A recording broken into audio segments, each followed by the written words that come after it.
Oh yes, well, good morning, afternoon or evening from London. I'm in Twickenham to be precise for the rugby fans among you. So this is the fourth out of the 5 days of our workshop, and we're looking at how we can use partnerships to deliver our RDM services. So we're going to talk about not-for-profits and NRENs all the way to partnerships between individual universities, and through it we'll look how we can use our communities to help develop research data management. So we're privileged to have 6 speakers from 4 continents tonight, which I think is pretty impressive. So we've extended this presentation lightning session for a bit longer so that we can fit everybody in, and hopefully, as long as the speakers keep relatively to time, we should have a bit of time for questions as well before we go out into the breakout sessions. So without further ado, I'm going to introduce Kazutsuna YAMAJI from the Research Center for Open Science in Japan. And he's going to talk about the NII Research Cloud for National Data Services. Okay, thank you, Tamsin, for your introduction. Can you see my screen? We see your screen. I think it's just going, yeah, it's in slideshow now. Okay, so from now on, we're going to talk, introduce about our activity related to our new infrastructure for the research data. So some of you guys know my institution, NREI, is providing a high-speed network throughout Japan as a national REN research and education network. And not only the network, we have a cloud service, security service, and identity federation. And the final top layer services are related to the scholarly communication services. And here's the kind of the recent movement around the e-infrastructure I could see. Typically, I could see from the European Open Science Cloud. So from the bottom side is a network, and the top layer is a common discovery service. And as a NII, we have a similar service lineup. And simply saying, it's a kind of the service integration and organizational cooperation, because the service or the infrastructure is now becoming a bigger and bigger and complex. So it cannot provided by the effort of the single institution. That's why as an NREN, we are providing to try to provide the service on behalf of the university side. In order to do that, we are always be careful to getting the voice from the users, institutional users, I mean the university side. And in our case, in order to do that, we have a in Japan community in around a IT center, which denoted on the left-hand side. We have the community named Axis. This is the kind of the community like EDUCOurse in United States, EDUCOurse like organization in Japan. And on the right-hand side, I wrote the library community named JP Core, and each of which has the special interest group or the working group related to our the services like this. And through this, the community site, we are trying to get in the voice what they are wanted to be, wanted to have as an institution. And I can introduce a typical example from our cloud service for the institutional repository named Gyro Cloud, which was started in 2012. So in this, the Gyro Cloud service, so the NII, we are providing the cloud service for the institutional repository, including the developing the software itself. So the university side, they can totally focus on to gathering or aggregating the open access content itself. They can now forget about how to operate the infrastructure or institutional repository service itself. And this graph shows the number of the institutional repository in Japan. The blue shows the number of the university which has an on-premise service. And the orange is the number of the institution which is running on their institutional repository by using the cloud service. Since we started the migration service from the on-premise to our Gyro Cloud service around 2015, and that's why the blue curve is now declining. and the majority is going to be becoming our Agile cloud. And from the 2017, we've started to charge the cost of the Agile cloud, getting the money from the university side. And from that period, we've started make the Agile cloud as a joint operation between the JP Core and the NII by taking the different kind of role like this. Mainly the Agile JP Core, the library community, they are taking care of the community support itself. That of course reduce the total operational cost and make the more affordable to the small institution. And the NRENs is taking care of the system side. And like this, not only the repository side, we are extending our service to the research data management platform, which is denoted on the left-hand side. We are trying to running the Gakunin RDM. It's our new service for the research data management. And basically, this system is based on the open science framework. And about a minute left, please, Kazu. Okay, and thanks. Using that RDM platform, we are trying to support a whole entire research data lifecycle like this. Thank you. Great, thanks very much. Let's just reset that. Okay, that was very good. I was very impressed that you could persuade institutions to go away from their own repository to a joint service. I'll be interested to hear a bit more about that maybe later. Next up, we have Mark Leggett from Canary, and he's going to talk about Research Data Canada partnerships and collaborations. Thanks, Tamsin. And I'm going to focus on the kind of the national partnerships that are emerging in our kind of new digital research infrastructure context, and I'll have a couple of threads out into the international as well. So as Tamsin said, Research Data Canada is actually part of the Canary family.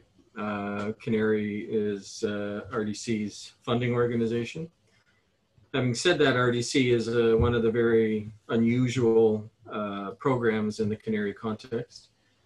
Canary is essentially our national NREN, higher education internet backbone organization. So it has a number of kind of core missions in its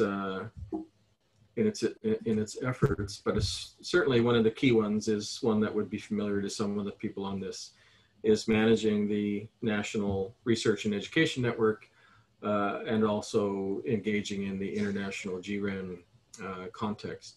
So that's a pretty important piece, but of course, since the use of that higher ed internet backbone is research, and a lot of the stuff that travels over that backbone in the research life cycle is of course data. So Research Data Canada was initially funded by Canary about 4 years ago. No, sorry, it's started about 6 years ago. I've been engaged almost 5 years now. And our vision is to ensure that Canadians have access to publicly funded research data. And our mission is to work with stakeholders to support the access to that data and ensure that it's reusable and supportive innovation. Mm-hmm. And we have a number of strategies that facilitate that. And you'll notice one of those is facilitating international collaboration. Currently, and I will describe, we're in this kind of transition stage between RDC being part of Canary and transitioning into a new organization, which we affectionately call the new DRI Organization, or NDRIO.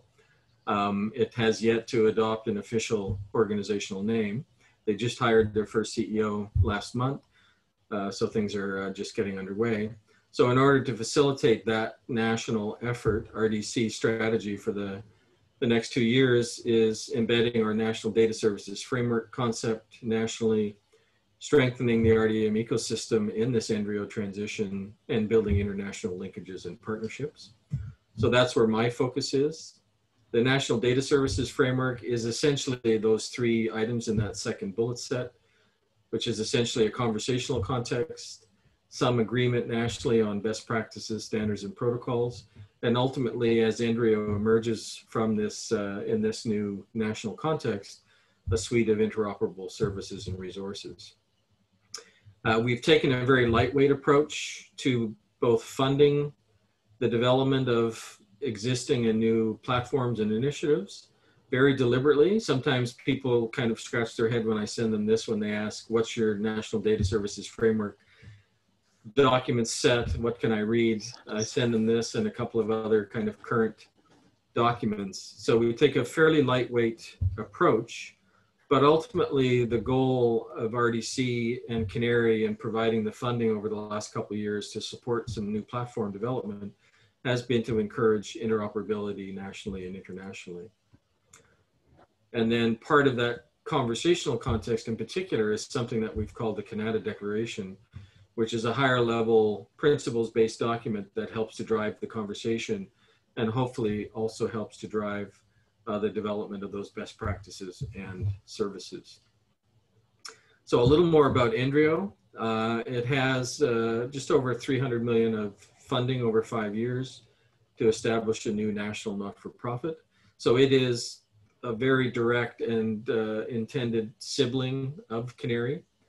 And an indication of that is the fact that the research software program that Canary has overseen for over 10 years and the research data management program in RDC that I have overseen with Canary will be moving to NDRIO from Canary. And our high performance computing organization, or Compute Canada, will also come under the NDRIO umbrella. So there's a lot of activity right now. Inaugural board in March. There's a researcher council in place, which is a full representation of the diversity of researchers in the Canadian context that will help to further engage researchers. There's currently a number of activities, including a set of position papers in each of those three pillars, if you will, and a white paper process that has requested the broader stakeholder community to submit what they think are gaps and priorities with short white papers. Okay, if you could start wrapping up, Mark, that'd be great, about another minute or so. Okay, and a good example of our moving forward is the Portage Network, which is emerged from the university library sector, and RDC are partnering initially on a merging of a set of national committees. And we've also partnering along with NDRIO in its early stage with the World Data Systems International Technology Office at the University of Victoria and ONC as a way to engage the international community and those priorities in that context. And then of course, I in particular am quite engaged in all four organizations in what's called the Data Together Initiative. So that's it for me. Fantastic, thanks so much. There's a lot going on there. I like the fact that you're focusing on the interoperability, which seems to be absolutely key for delivering these services. So we're now moving on to Omo Oaya, who's going to talk about the LibSense initiative for data infrastructure in Africa. Thanks, Omo. Hi everyone. So I thought, I would sort of introduce LibSense. So we don't have data infrastructure as much, but we're in planning stages. So that maybe a description of the partnerships and how we tend to go about this would be appropriate. So LibSense is a partnership between the NRENs in Africa, led by the 3 regional NRENs and libraries across the continent. So we have these broad goals to support cultural change and provide capacity, technical capacity via the NREN, and support publishing by the libraries. So this is just a bit of a background. This came out of the end of 2 Horizon 2020 projects that sort of highlighted the need for repositories on the continent, and then the absence of those repositories, and sort of underscored the role of for librarians. So we, as NRENs, I work in an NREN, as NRENs, we thought, we needed to look at how we could provide the above-the-net services on top of the connectivity we were providing. At the same time, there was an informal collaboration between WACREN that I work for and the IFO, an organization that works in the space to monitor connectivity to libraries. And we had received a request from COA, who we just met, to sort of participate in a task in the Open Air Advanced proposal, which wanted to self-establish a harvester in Africa. So what we saw at the time was repositories everywhere. We were involved in this project to promote e-infrastructure in Africa and science gateways at the time. That sort of evolved into, and globally at the time, there was all this talk about open science. So that project sort of evolved into discussions about promoting open science in Africa. So we looked at the situation and thought, this was something we needed to get involved in, decided to invest in improving the information management capabilities of librarians. And as the 3 regional RENs in the project we were at the time called Africa Connect 2, which was sort of interconnecting RENs in Africa, decided to sort of get this collaboration going between the RENs in Africa and the libraries in the different countries. So University of Sheffield, who had been part of the earlier project, joined to help shape the research agenda. IFL and COA got involved as well to provide a focus on repositories and help build the communities for open science. We had workshops across Africa in the countries that the 3 regional RENs managed. Ghana in my case, Tanzania for Ubuntu Alliance, and then in Tunis. Out of that came even more collaborations. So we sort of had looked at Kazu's operation in Japan. So the idea of a REN and JP Core sat very well with what we had in mind.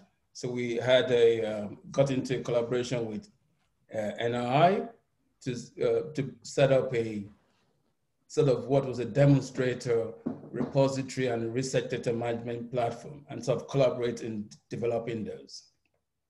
So today we have a number of collaborators working with us, and the entire open science community in Africa, although some of them don't know it yet. So in Africa Connect 3, our new project, this is where we actually plan to sort of build these platforms. So like I said, we have we want to bootstrap NRENs and provide platforms and have NRENs provide platforms for the countries so individual institutions don't have to provide it themselves. In doing this, we also like to promote a set of principles and actions that are indigenous to Africa. Those involve addressing some of the inequalities that exist, the diversity and social justice. We want the infrastructures that we operate to be Africa-led and community-governed. So we would like them to be non-profit. There is an issue with funding in Africa, so we're looking at models that we can use to support that. Indigenous and traditional knowledge is another area that we think, they move to open science, and this sort of infrastructure can help support. So there's a strong leaning towards that as well. There is this was a part of a contribution to the UNESCO global consultation, and that's all published on Zenodo as well. So anyone who's interested in looking at that can have a look at it. And I thought I'll stop there. Wow, thank you so much, Omar. That was so interesting, and I think it's going to keep you busy. It looks a huge and amazing project with so much potential. So we're actually going to move on now from a continent back down to the university level, completely the other end of the scale. And we're going to hear from Connie Clare from TU Delft, who's going to talk about building the 4 TU research data community, which is a community between individual universities. Thank you, Tamsin. I'll just go back a slide, just bear with me. Don't know why, that's it. Yeah, so it's great to be here to talk to you about building the 4TU research data community. I'm Connie Clare, and I've recently joined the team at 4TU Research Data as the new community manager on the 1st of October. So although it's quite new to me, I hope I can give you an overview of how the 4TU Research Data partnership models work, and also some exciting plans for how we plan to build the research data community. So I'd like to start with what is 4TU Research Data. So it's an international data repository for science, engineering and design disciplines. And it's a repository that's available to researchers all around the world. And this is to facilitate the curation, sharing, access, and long-term preservation of research data. So to this end, the repository is certified with the Core Trust Seal. So it's a trusted digital repository. And it was launched in 2010 as part of the 4TU Federation. So this was an initiative of 3 technical universities in the Netherlands. So this is Delft University of Technology, the Eindhoven University of Technology, and also the University of Twente. And it's great to see that over the past decade, there's been a strong collection of research data deposited. So there are now more than 8,400 data sets on 4TU research data. So how does the consortium approach work? Well, it's led by the paying partners, so that includes Delft, Eindhoven and Twente, and the funding model is such that Delft contributes half of the funds, whilst Eindhoven and Twente contribute the other half between them. And this is because the service is hosted and managed by TU Delft, and the data is stored locally on TU Delft servers. And because of this, not all, but a large majority of the front and back office team at 4TU Research Data, who are responsible for managing and maintaining the infrastructure, are affiliated with Delft. And I haven't got time to go through the roles and responsibilities of each of these people, but you can see that there are real life people working behind the repository.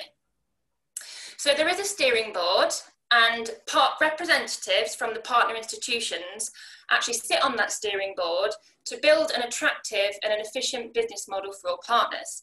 So they have equal governance over the repository, so they can establish the long-term plan, they can allocate the budget, and they can also steer the strategy. And these slides will be available on Zenodo, but also if you want to access the strategy, it was published earlier this year and it's available online. So when we consider the mission and vision of any archive, not just 4TU research data, I think it's important that we consider some of the obstacles that researchers face when it comes to data sharing. And I know they'll be familiar to you all, but researchers, of course, are lacking time and motivation to publish data. It's not adequately incentivized by the reward system. Many are still reluctant to share data due to fear of getting scooped on projects, and many can't share data because they collect commercial or confidential data. I still think that there's a large majority of researchers that are still unfamiliar with the benefits of research data management, and they lack the know-how of where to go or how to get started.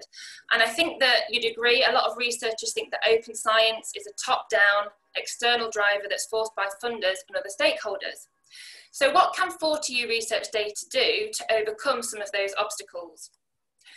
Well, we're focused on developing a simple and unfussy upload procedure to save time and effort, but there's also a metadata review process that's facilitated by some of the back office staff. The new feature is restricted access, so if researchers are reluctant to share, they can actually privately share data initially and make it available later. And also there are some private links for sharing, so links can be shared with journals in the peer review process and also internally within research groups.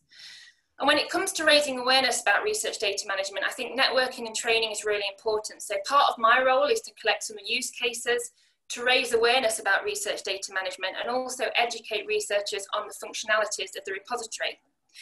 And I feel that as community manager, my role should really focus on building a more bottom-up community to develop a repository that really aligns with the researchers' evolving needs. So that just takes me on now finally to some of the plans that we have to build the community. So this starts with engaging with the discipline-specific communities of data stewards. So Delft, Eindhoven and Twente have data stewards embedded. So there's a first meetup on the 26th of November, which will bring the data stewards together. And we aim that they will share best practice and empower each other through knowledge exchange. And then I hope that this will roll out to the researchers So involving open science communities, maybe data competency centres, and involving support staff such as research software engineers and the data managers. I hope that we can have more networking events and workshops to support more disciplinary workflows, so things like the 10 Fair Things writing sprints, also the development of customizable metadata, and to really educate researchers from different disciplines on how they can deposit data. Something I'm really passionate about is helping researchers gain more visibility for their work. So I want to reward and recognise those that not only are creating data and sharing data, but also reusing data. And then I'd like to publish this on our new community platform, which is in progress. So this is going to be a more blog style forum and chatty platform where researchers can engage with one another. And next year, we're hoping to launch a fellowship program. So this will bring fellows together. We want to recruit and embed fellows from around the world to collaborate on 40U projects, and that will advance our shared mission and vision. And finally, in January 2021, I'll be involved in the data funds. So this is where researchers from partner organisations can apply from a budget to curate their data and prepare it so that it can be made available online through 40U research data. And whilst I could talk about this forever, I'm going to stop there and say thank you for listening. If anybody wants to contact me, they can, and my slides are available on Zenodo. Thank you, Connie. That's a fabulous presentation and very clear and very exciting what you're able to do there. So we're going to move on now to Kurt Baumann, who's going to, from Switch, who's going to talk about Project Connectome, federating repositories. Yes, but it's the same as today. Let's see. Sorry, Kurt. Yes. Hello. Can you hear me? Yes. Yes. Yeah, we hear you. Oh, it's okay. Sorry, I thought you were telling me it was the wrong. Yeah, I have a problem. I have a problem Okay. with my probably here. Let me see. I have to stop sharing. I'm coming back soon. Okay. Let me see again. Yeah, this is here. I can share it. Then slideshow. Start from scratch. Can you see me? That's slide? Perfect. Perfect. Thank you. Okay. Okay. I will talk about the project Connectome. This is the first project in Switzerland that we are talking about research data management.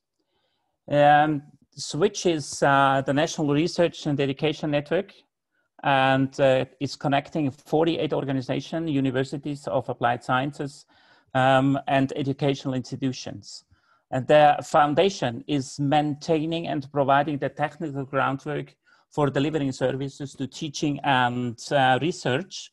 And the foundation does not pursue commercial purposes and has also not the idea to make some profits or revenues in this. We divide the organization in three areas: in the educational, research, and innovation community that are the academic sector, as I've mentioned, so Swiss universities, private labs, and also educational institutions, all institutions from the tertiary sector. Then we have the internet community. The internet community concludes or includes the ISPs, hosters, domain registrars, and we are providing also critical infrastructure and organizations with the backbone, the research network to our organizations, critical infrastructure from banks, industries, logistics, energies, and also healthcare, government. So this is what Switch is now. And a lot of organizations comes to us and say, do you have an idea, Switch, do you have an idea for us how we can simplify or facilitate the research process or a researching approach, providing more usable information that give us more visibility and also more connectivity to other organizations or institutions. And from this point of view, and taking into account the open research data strategy, the project Connectum aims to create an open data hub. So you can see this on this slide, an open research data hub. And the project itself is based on 3 layers. On the bottom, we have the secure basic infrastructure.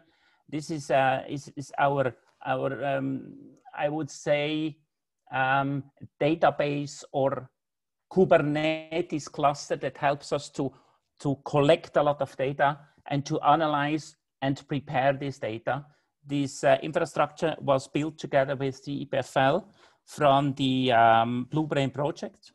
In the middle, you have this open research data hub with this metadata harmonization and knowledge graph functionalities, which correspond on your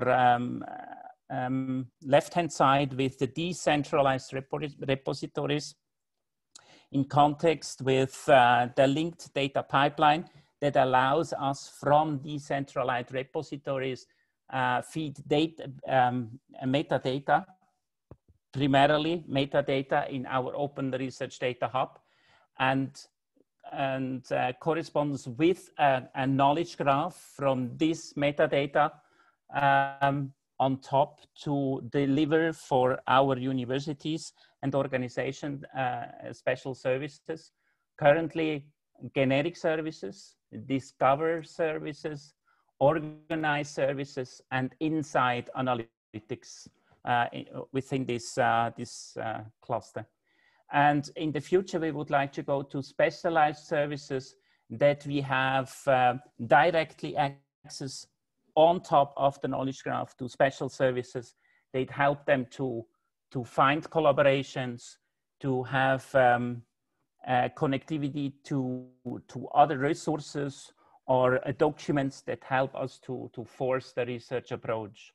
And on top you can find the government, and the government is an advisory organization that helps us to understand better what the research part is needed and how we can support them in Switzerland. All of them, if we go through these building blocks, we have a collaboration with these 48 organizations, preferably with the research organizations. They are now at the moment in the project University of Fribourg with the Exascale InfoLab. This is the scientific approach that we have in our Connectum project. Then we will be supported to the Blue Brain project, this cluster that we have built together with them for our users. They can feed, or also for external organization, they can feed the metadata into this cluster that we have built now. And we have also repositories from the Data Service Center for the Humanities, the DASH from the University in Basel, and also from FORCE. This is an organization at the EPFL in Lausanne, and a kind of fund. Yes, it's a foundation that help us to find or to elaborate the environment. As a conclusion, the Connectum is a collaboration with our universities. The main approach is to connect and organize open science metadata and offer them sustainably across disciplines to make it widely accessible, interoperable, and valuable. And the vision is to have linked data in the future, and that so we can help the organizations and research institutes to facilitate the process for researching. Thank you. Thank you, Kurt. That looks so interesting, and the chance to be able to bring all that data together and then build services on top of it is something I know that we've talked about for a long time and haven't got anywhere with. So it's really interesting to see that. So last but definitely not least, we've got Eric Olson from the Centre for Open Science, and he's going to talk about partnerships in open science infrastructure. Yeah, thank you, Tamsin. I'm just going to get my screen switched here. Am I showing the right one this time? All right. Yep, perfect. yep, definitely. Cool, thank you. So thank you, Tamsin. As she mentioned, I'm Eric Olson from the Center for Open Science in Charlottesville, Virginia. And today I'm going to give you a real quick high-level view of how we work with partnerships across open science, and probably closely resembles many of our peers in open infrastructure and how they work with partners as well. So at a high level, our mission here at the center is to increase openness, integrity, and reproducibility of research. We're a nonprofit organization, and with several high-level initiatives and structures. And one of the primary things we do is develop and maintain an open source research data management, project management platform called the OSF, which has been mentioned a couple times today. And that's a tool that is free for researchers and is a real flexible platform that has features that work across the research lifecycle for researchers, and is interoperable with a lot of tools that they already use and value, which we'll talk about again in a moment. But I thought today something that would be interesting is drilling down a little further into our mission statement, and two statements here that almost look like they could be contradictory. And we have, part of our mission is to be very proactive and really going out and talking about and advocating for transparent and rigorous research practices and enabling it with the OSF, while at the same time recognizing that funders and journals and research disciplines and societies, they all have their own unique research cultures. It's not just big monolith that is research culture that we can go and push on for it to change. So there's this constant dialogue, even though there are these two different ideas. We very much see these as overlapping parallel initiatives that require a constant cycle of communication and iteration so that we can enable those changes that we are learning about from these communities, at the same time advocating for and enabling those transparent and rigorous practices. And so I'm sort of borrowing one of our images here to talk a little bit about these categories of partners that we work with. Integrators and interoperability on the technical end on the OSF, members and supporters, and research data contributors and consumers, and not just the end user, but also with societies and journals and funders and institutions that work with this kind of data and contributions. And when all of these kind of collide and crash together, that's where we hope the OSF to be in that nexus and to continue to iterate so that it is serving those cross purposes. And again, it's not something we develop in a vacuum and kind of throw it out there and hope that it's working for those communities, but rather it's something that is constantly a dialogue we have with the community so that it is working and serving those purposes for them. And I've put a whole bunch of things in here, but I'm going to focus on a couple of these and then talk a little bit about the overlap. As a transparent organization about transparency, we certainly want to be clear about all of the groups that we work with and those that support us through funding and other support. We also have a partnership framework that defines the kinds of support or organizations that we would work with and sometimes choose not to work with, so that we're accountable to our communities. We have advocates in ambassadors for the center that are in all of their own research communities and disciplines and institutions across the world that will help advocate for these practices that we discuss in the center. And then members within enhanced product features on the OSF. The accounts are always going to be free for users on the OSF, but there are really neat features that we can provide for different kinds of communities, including preprints. If you wanted to host your own preprint, we can take care of the infrastructure for that, and collections for societies or collections of disciplines that want to pull work together from across the OSF into one place. Institutions, the one I primarily like to work with, and several representatives of our institutional members are here today, and we provide a suite of tools so that they get increased insight and affiliations for all of their researchers with their institution. So a really neat feature, and really all of those we run on a community engagement approach to increasing that adoption.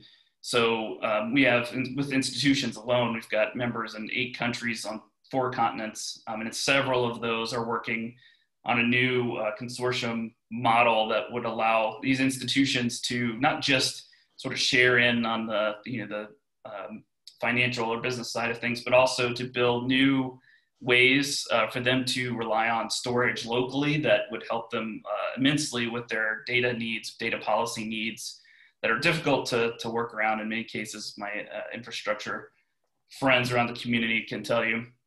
And then also, as we looked at that first image earlier, that integrations across the research lifecycle with tools that researchers already use, they're already there and using them.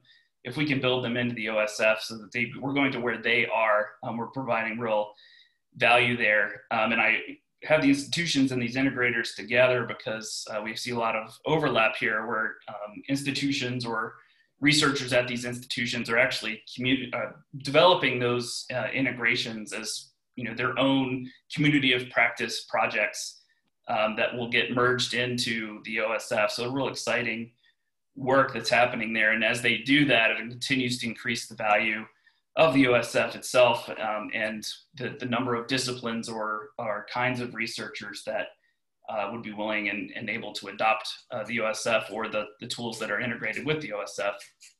And then finally, working with one of the many things we do with communities like funders and journals is this top factor, which we released this year, is transparency and openness promotion guidelines, which help journals and funders evaluate and share what they are doing to promote open practices like having code or materials or data available. There's a spectrum of how open their practices are or can be. That gives them a guideline to work with Top Factor. So yeah, that's a very quick look at what we look at as partnerships here at the center. Thank you very much, Eric. That was very interesting. I would like to know your thoughts on, somebody could discuss how you get the simultaneous movement of all stakeholders in changing culture and incentives. That's quite an ambitious thing to do, but I agree. It's something that's needed. So thanks to all the speakers. I was thinking earlier in the week that it's very difficult to give a round of applause, isn't it? And everybody deserves one. There's a reaction button. People can put a clap on. Thank you, Murray. Yes, thank you very much, because I thought they were 6 really interesting and varied talks. I enjoyed very much. I feel very privileged to have been able to listen to all of those. And we actually, because they gave such clear, concise and talks and pretty much kept to time, we do have plenty of time for questions, actually. And there was one put in the chat, but I think, Roland, it was from you. If you'd like to take the mic and actually and give the question yourself, you're very welcome to do so. Thanks. My question was, I sort of jumped in halfway through the slides, so I don't actually even know who the speaker was. It was a really interesting model about decentralized repositories and building like there was a metadata harmonization level there.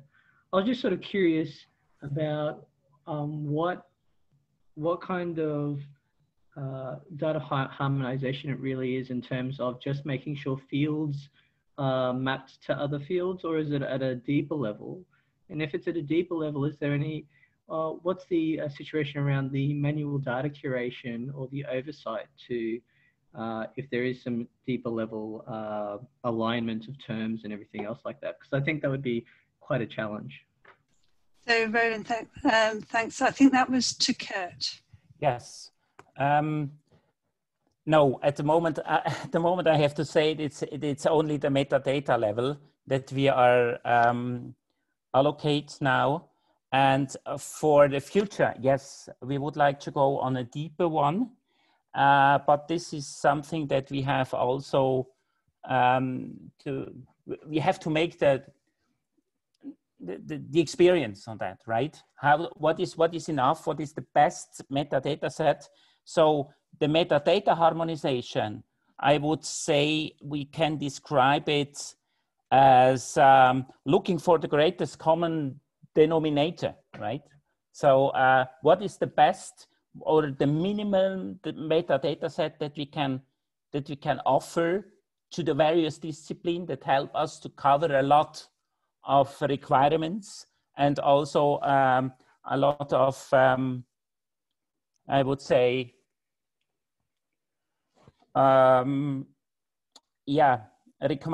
requirements and also covering sources so that we can integrate this or visualize these relations with the knowledge graph. Yeah, that's at the moment, we have not the experience at the moment to go on the deeper level, but what we try to do is to collect metadata and then take a look how we can grow up with the relations to the knowledge graph and which kind of services we can deliver to the organizations. Thanks, Kurt. This is Kaz. Can I say a bit from our experience? That's me. Go ahead, Kaz. Okay. In Japan, maybe I can say the same thing with the court. Yeah. So, for instance, in Japan, we also has a national aggregator, but the national aggregator just based on a simple metadata schema.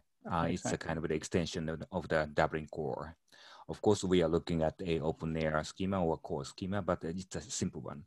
But if we go to the research data, the metadata level is going to be much more deeper, as you said too before. So in order to do that, we are now looking at a data curation network in the United States.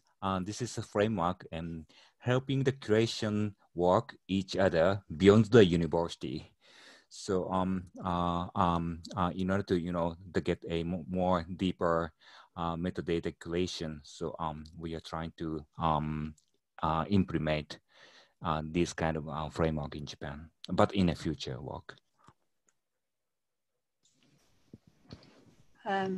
Okay, thank you. We've had another couple of questions in the chat, which are actually being answered as well. But I wonder, Connie, Eric's asked you about your community platform and as if it's live. I just wondered if you wanted to answer in person. I know you've answered in the chat, so everybody can hear the answer to that. Yeah, that's fine. Thanks, Eric. No, it's not live at the moment because it was only, so since I've only been with 4TU Research Data for a month, it was sort of in the initial stages of talking about it and what kind of platform we wanted. Like, did we just want it to be more static with a blog, or did we want to have a forum or a chat, or indeed profiles for members to join? So we've kind of decided now that we're going to try and make it as interactive as possible, but we've chosen WordPress as being the main sort of platform base because there's a lot of plugins you can use, BuddyPress, BuddyBoss. So we're just trying to explore with it at the moment just to see what we can build ourselves. So I'm hoping that it will be kind of like some form of template by the beginning of December so that we can start adding all the content and trying to encourage everybody to get on board and use it, of course, which is going to be the hard bit.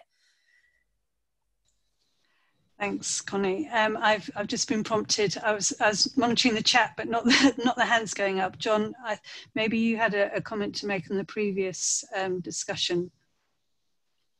Yeah, I had two 2 points. One about the normalizing of metadata, which is that we're talking about partnerships here, and I was just thinking about, partnerships thrive when we share information out and make ourselves open for people to see what we are working on. Mm-hmm. And I would just put a plug in of persistent identifiers, not just because they're important for infrastructure, but also because they truly are just resolvable metadata. And when we're talking about normalizing information across platforms, normalizing it against our own, variations of metadata schemas is great, but unless someone else can ping and resolve and retrieve that information, it's not really shareable. And so using persistent identifiers that are actually resolvable and for their metadata to be resolvable is key and for any project. And I think we should all hold each other accountable to make sure that that's happening. Just because partnerships then can thrive and new partnerships can grow from that. Right. But I also had another point that I can wait to make, or I could make now a question. If it's very quick, I have got somebody else asking questions as well, but if it's a very quick point, I'll go after them. Yeah. Okay, Rosie, you put a question in which I think is a really interesting question, and maybe something that we could extend to the breakout groups as well. But would you like to take the mic? Yeah, can you hear me all right? Yes, no problem. Great, thanks. So we've sort of had presentations from people working at different levels. I think we had started with a couple at a national level, and then obviously 40U working between universities, and Omi spoke about sort of something that was more at a regional level. And I was just wondering what caused you to work at the levels that you're working at, and sort of I suppose a follow-on would be what challenges does working at particular levels cause, or what are the sort of benefits to working at particular levels? It's a huge question, I think, but has anybody got initial thoughts? And then maybe it's something that could be discussed after in the breakout groups as well. But would anybody like to take that now? Yeah, please. Yes, please. Go ahead, Kurt. Yeah, in our organization at which we are, as I said, this is greenfield, and greenfield for us means we need to collect some experience on that.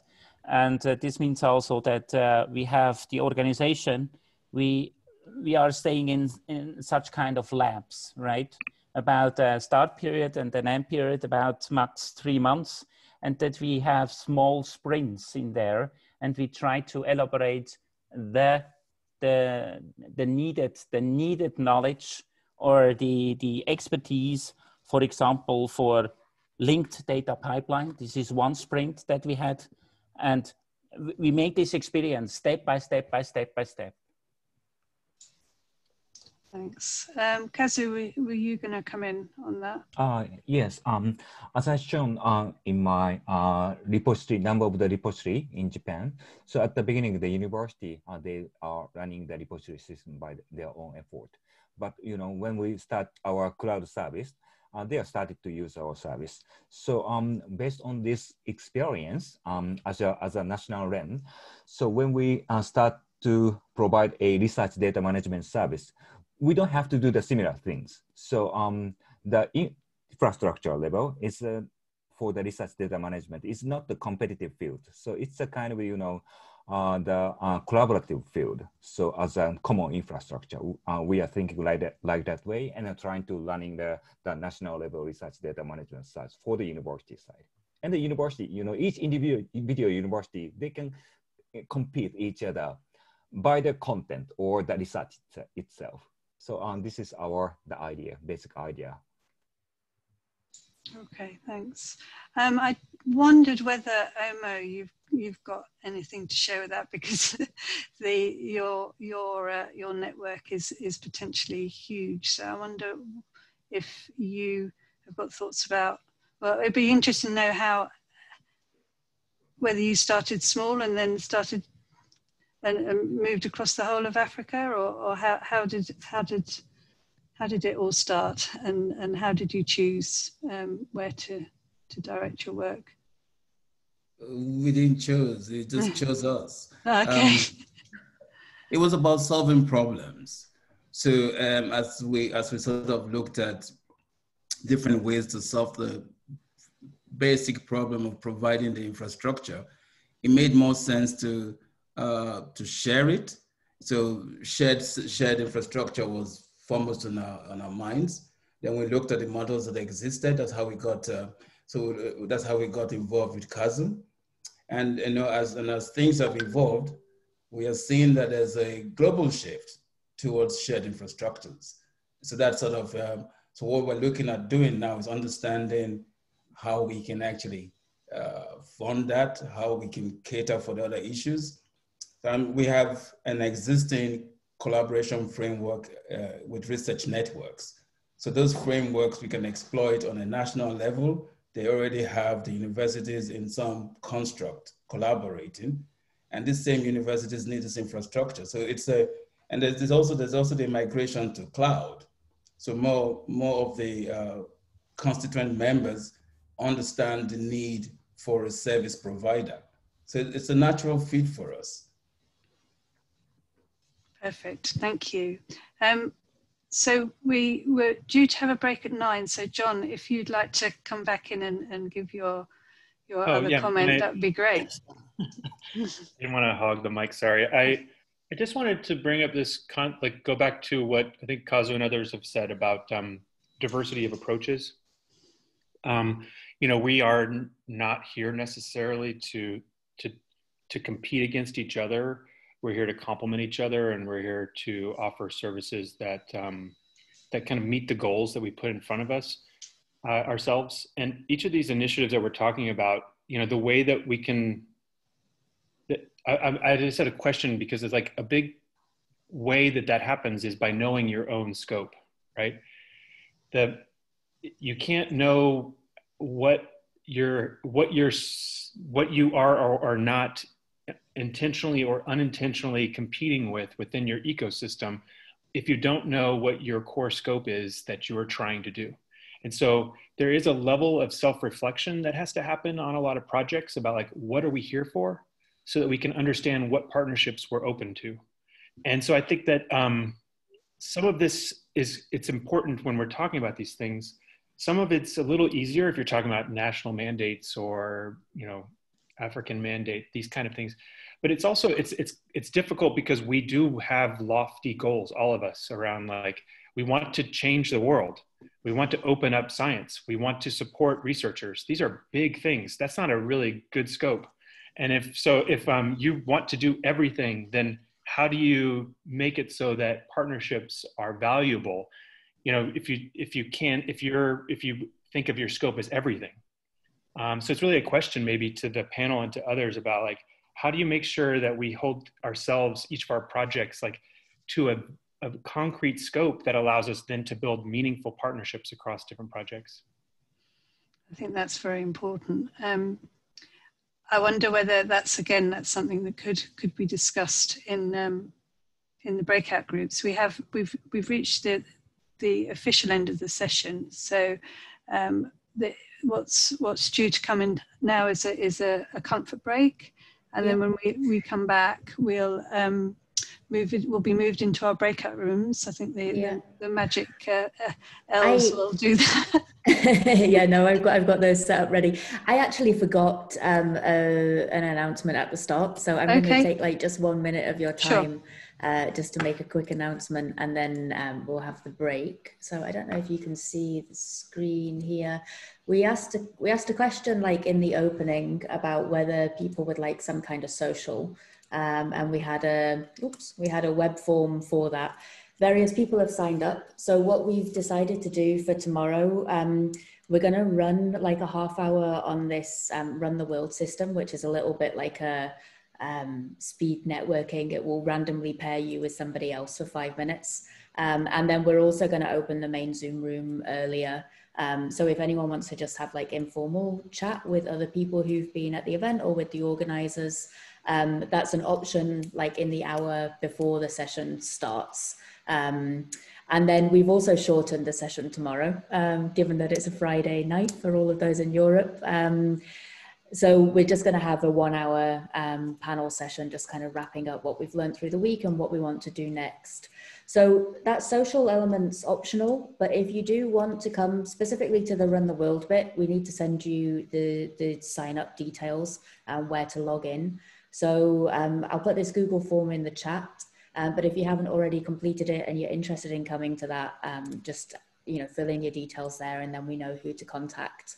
And obviously the kind of open room, the Zoom room, that's just the same link that you already have if you're coming tomorrow. So by all means, just drop in. So that was all I wanted to say there. I have the breakout rooms ready, but I think we should have a pause so everyone can grab a drink and stretch legs. And if we start again at 10 past. That's great. Yeah. Thank you. Thanks very much. And thanks to all the speakers. Really good session. Thank you. Yeah, thanks everybody. See you shortly. And I stopped the recording officially so we don't record the break and the breakout rooms. Yeah, excellent. Thanks, Marta.